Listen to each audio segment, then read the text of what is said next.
मेरे बांके बिहारी ओ लाल, इतना ना करियो श्रृंगार, नजर तोहे लग जाएगी, नजर तोहे लग जाएगी।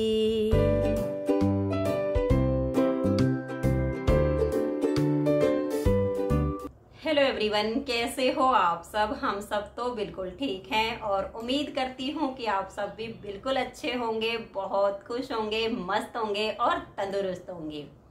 आप सभी का आपके अपने चैनल एसके ब्लॉग्स में बहुत बहुत स्वागत है। तो फ्रेंड्स, सबसे पहले आप सभी को मेरी राम राम। आप सभी के लिए परमपिता परमात्मा से प्रार्थना करती हूँ कि परमात्मा आप सभी को अच्छी सेहत बख्शे और आप सभी की सारी मनोकामनाएं पूरी हो जाएं।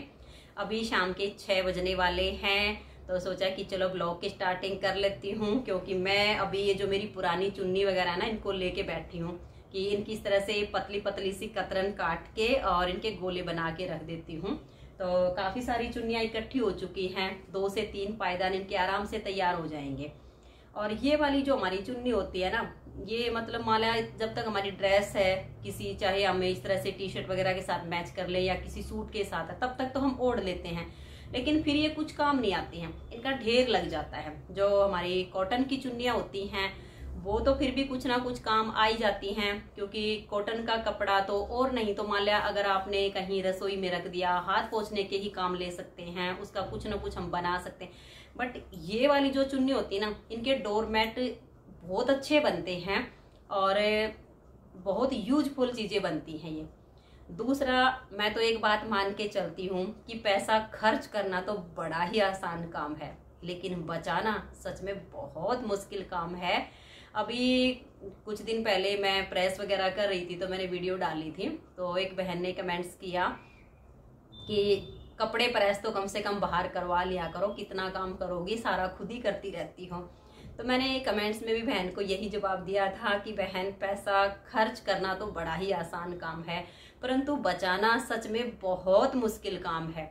बचत इतनी आसानी से नहीं होती है। अगर हम औरतें सिर्फ यही मान के चले कि भाई मैं सारा दिन इतना काम करती हूँ तो मैं कपड़े बाहर प्रेस करवा लेती हूँ, मैं ये सब चीज़ें बाहर करवा लेती हूँ, तो आप जितना मर्जी पैसा खर्च कर लीजिए, पूरे घर का बजट ही बिगड़ जाएगा। लेकिन हम छोटी छोटी बचत करके है ना, हम लेडीज अपने घर में बहुत कुछ कर सकती हैं, बहुत कुछ। और कहते हैं ना, छोटी छोटी बचत से ही बड़े काम होते हैं। बूंद बूंद से सागर भरता, ईंट ईंट से महल बने, तार तार से ताना बुनती, मकड़ी सुंदर जाल तने। ये कविता थी जब मैं यही 3rd या 4th क्लास में पढ़ती थी, तो इसे मैं हर बार मतलब अपने अंदर गुनगुनाती थी। बचपन में मुझे इसका कुछ मीनिंग भी समझ में नहीं आता था, बार बार मैं यही गुनगुनाती थी कि कहते हैं कि बूंद बूंद से सागर भरता, ईंट ईंट से महल बने, तार तार से ताना बुनती, मकड़ी सुंदर जाल तने। लेकिन यकीन मानिए, जब मैंने अपने इस ग्रस्त जीवन में प्रवेश किया, शादी हुई थी 18 की उम्र में, और उसी उम्र में जो है इस पूरी गृहस्थी की जिम्मेदारी जब सर पे आके बैठी और घर को चलाना, मतलब एक एक पैसे का सोच के चलना, तब मुझे वो बचपन की कविता का अर्थ समझ में आया कि कैसे हम औरतें छोटी छोटी बचत करके अपने घर को चला सकती हैं। क्योंकि देखिए, आदमी मान लिया सर्विस करता है या खेती बाड़ी करते हैं, चाहे वो कुछ भी कमा के लाते हैं, और आके हम लेडीजों के हाथ में पैसा थमा देते हैं कि लो, अब आपको पूरा महीना चलाना है इसे। अब ये मर्जी औरत की होती है कि उस पैसे को पूरा महीना चला के भी उसमें से कुछ बचा लें। जो समझदार होती हैं, जिनको भविष्य की चिंता होती है कि तुम्हारे बच्चों के लिए ये सब चाहिए होगा, आज जो जिंदगी में कष्ट हमने सहे हैं हमारे बच्चों को ना सहना पड़े, जिन चीज़ों की कमी हम महसूस कर रहे हैं वो बच्चों को महसूस ना करनी पड़े, तो मेरे हिसाब से वो हर औरत बचत करेगी। क्योंकि मैंने देखा है, बहुत सारी बहनों को देखा है, अगर मान लिया आदमी उसे 1000-1500 रुपये भी दे देते हैं ना रसोई के खर्च के लिए, तो उसमें से भी वो ज़्यादा नहीं ना तो 100, 50, 150 जितना भी बचता है ना, अलग से गुल्लक रखती है, उसमें डाल देती है। और हर किसी की लाइफ में एक ना एक मोड़ ऐसा आ जाता है कि पैसों की बहुत सख्त जरूरत होती है, ना बैंक बैलेंस में होता है कुछ, ना कहीं से कुछ उम्मीद होती है, तो वो जो छोटी छोटी बचत हम करके रखते हैं ना, उस समय हमारी काम आ जाती है। तो मैं तो हर बहन बेटी से एक ही बात कहना चाहूंगी कि बचत करना सीखिए। खर्च करना नहीं, खर्च तो छोटा सा बच्चा भी कर देगा, लेकिन बचाना सबके बस की बात नहीं होती है। तो कुछ कह देती हैं कि भाई इतना तो बिजली का बिल आ जाता है जितना आप प्रेस करती हो। याद रखिए, मैंने ये चीजें ना सारी नोटिस करके देखी हैं, क्योंकि मैं तो 15 साल हो के 16वां साल लग गया किराए पर ही रहती हूँ। तो हमारे जो मीटर लगे होते हैं, मैं प्रेस करने से पहले मैंने उनमें नोट किया है कि कितनी रीडिंग इसमें निकली हुई है। उसके बाद मैंने कपड़ों पर प्रेस करना शुरू किया। जब मैंने प्रेस की तो मुश्किल से एक रीडिंग निकली। ढेर सारे कपड़े, पूरे 1 वीक के कपड़े प्रेस हो गए और एक ही रीडिंग उसने निकाली।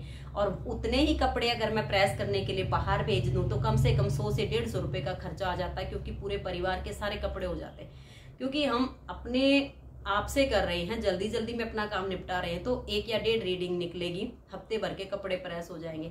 तो मैं तो ये मान के चलती हूँ कि सिर्फ हम अपनी मेहनत से नहीं भाग सकते, मेहनत हमें करनी चाहिए। बचत तो तभी होती है जब हम शरीर से मेहनत करते हैं। और पिछले साल भी मैंने ये सारी जो चुन्नियां वगैरह ना निकाल के रखी थी कि मैं पायदान बना लेती हूँ। मैं अपनी खुद की बता रही हूँ। देखो, कभी कभी हम ना आलस कर लेते हैं और बहुत सारा खर्चा फालतू का कर देते हैं। तो मुझे थोड़ा सा आलस हो गया। मैं पानीपत गई थी, ये जो मेरे सोफे के कवर वगैरह हैं ये लाने थे मुझे, कुछ बेडशीट वगैरह भी लेनी थी। तो उसी के पास पायदान रखे हुए थे। तो मैंने वहां पे रेट पूछा तो 70 रुपए का एक पायदान है। बिल्कुल इतना सा है, चौड़ाई भी इतनी सी है, इतनी सी लंबाई है। मैंने तीनों बाथरूम के आगे डाल रखी है। तो 70 रुपए के उसने वो दिए। अगर मैं बनाऊं तो मेरी 2-3 चुन्नी में बन के तैयार हो जाएंगे वो पायदान। इतने हैं, बस फ्री के हैं ये समझ को। तो विशाल के पापा जी कहने लगे अच्छे लग रहे हैं तो ले लो। तो मेरे मन में भी आलस सा आ गया थोड़ा सा। मैंने सोचा कि कहाँ मेहनत करूंगी, अभी मुझे 3-4 पायदान की जरूरत है तो यहाँ से ले लेती हूँ। तो मैंने 70 रुपए के वो 3 पायदान लिए। और एक मैंने लिया 120 रुपए का, जो रबड़ का होता है ना, बाहर गेट के आगे डाल देते हैं, वो ले लिया। लेकिन फिर मतलब है क्या, जब मैं यहाँ लेके आ गई ना, तब मैंने सोचा क्या तू भी एक नंबर की झल्ली है, फालतू के इतने पैसे लगा के आ गई। दिन में इतने बड़े बड़े दिन हो चुके हैं और तेरे पास चुन्नियां भी रखी थी, तो ये 210 रुपए के 3 जो पायदान लेके आई है। चलो रबड़ वाला हमने बाहर डाला है, वो तो एक चप्पल वगैरह पहुंचने के लिए ठीक है, लेकिन जो मैंने अंदर बाथरूम के आगे डाले हैं तो ये तो 210 रुपए में बचा सकती थी। तब मैंने सोचा कि चलो आगे से मैं नहीं खरीद के लाऊंगी, अपने खुद ही बनाऊंगी। और अभी ये काफी सारी चुन्नियां हैं तो इनको रख लिया है। इनकी कतरन वगैरह पाड़ के और गोले बना के रख लूंगी। और सिलाइयाँ भी हैं मेरे पास, मतलब जैसे ये तो बहुत पुरानी हैं। कभी मैं 6-7 साल की थी जब मैंने बुनाई सीखी थी, तब मेरी माँ ने दिलवाई थी ये वाली सिलाइयाँ। तो इसके जो पीछे के वो होते हैं ना इस टाइप के, वो भी खो गए हैं। तो मैंने ये जो टेप होती है ना, टेप से इसके पीछे की नोट बनाई हुई हैं।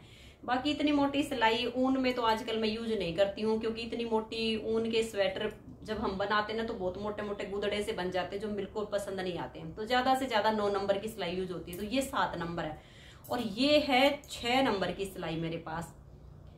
जब मैं पानीपत यहाँ से गई थी, लगभग ये बात है 2007 की, उस टाइम पे ना फर वाली फेदर की ऊन आई थी, जिसमें 5 या 6 नंबर की सिलाइयाँ यूज होती थी और तब उसके स्वेटर वगैरह बनते थे। तो तब मैंने कुछ स्वेटर बनाए थे उस फेदर वाली ऊन के, और ये वाली सिलाइयाँ तब मैं लेके आई थी। और ये मतलब प्लास्टिक की है, मतलब जैसे हमारी ये तो होती है ना, एक मटेरियल है लगा लीजिए, जैसे एल्यूमिनियम की होती है तो ऐसी है, बट ये वाली मेरी प्लास्टिक की है बिल्कुल।